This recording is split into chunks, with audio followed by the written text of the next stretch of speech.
Nazilli istasyonundaki kalabalık Ankara'dan gelecek treni beklemektedir. Trenin son vagonundan inen Kurtuluş Savaşımızın kahramanlarından İsmet İnönü, peronda kendisini karşılayan insanlarla konuşurken elindeki testiyle su satan 6 yaşındaki bir çocuk bir bardak su uzatır kendisine. İnönü suyu içip boş bardağı geri verdikten sonra çocuk aniden kaybolur kalabalık arasında.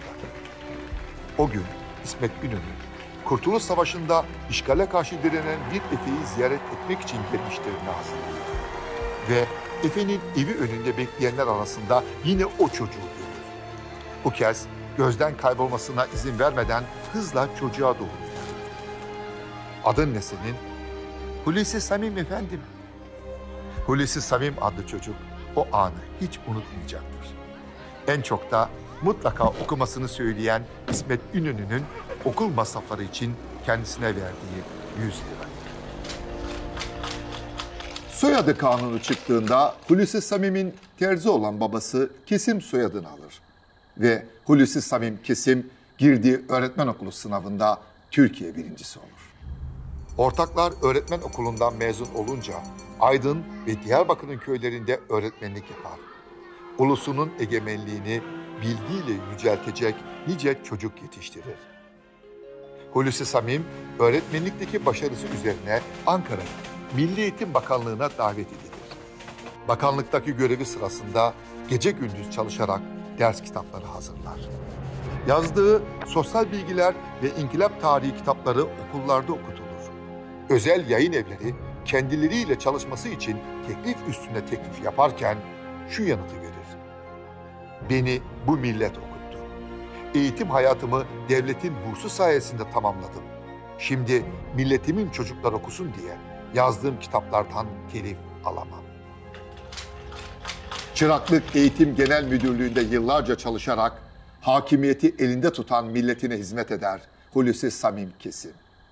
Çocuk işçilerin önlenmesi ve çırakların eğitilmesi için neredeyse tüm hayatını feda eder. Bu konuda pek çok ilke imza atar. Nazilli tren istasyonunda su satan çocuk. Yağmurlu bir Ankara akşamında Gazi Üniversitesi öğrencileri durakta otobüs beklemektedir. Geçen arabaların su sıçratması bir yana, otobüs de soğuk havada iyice gecikmişti. Yaklaşmakta olan arabayı gören duraktaki bir genç kızın yüzü gülümser. Gelmekte olan babasının, Hulusi Samim Kesim'in arabasıdır. Heyecanla el salladığı araba yavaşlar, durağa doğru yanaşır. Genç kızın eli arka kapıya doğru uzanırken arabanın camı açılır ve içeride oturmakta olan Hulusi Samim öğretmen, "Al kızım, ıslanma," diyerek şemsiyeyi uzatır. Eve sırılsıklam ve üşümüş bir halde dönen genç kız, babasını odasında çalışırken görünce çıkışır. "Baba, ne yaptın sen bu akşam?" "Ne yaptım kızım?" "Yağmurda ıslandığımı gördüğün halde beni arabana almadın." Oturduğu yerden doğrulan Hulusi Samim Bey şunları söyler. "Yanılıyorsun kızım. O araba benim değil, devletin. Ben sana benim olan bir şeyi verebilirim. O da şemsiye. Ulusunun egemenliğini, değerlerini Hulusi Samim Kesim gibi koruyan nice Cumhuriyet çocuğunun anısına saygıyla. 24 Kasım Öğretmenler Günü kutlu olsun.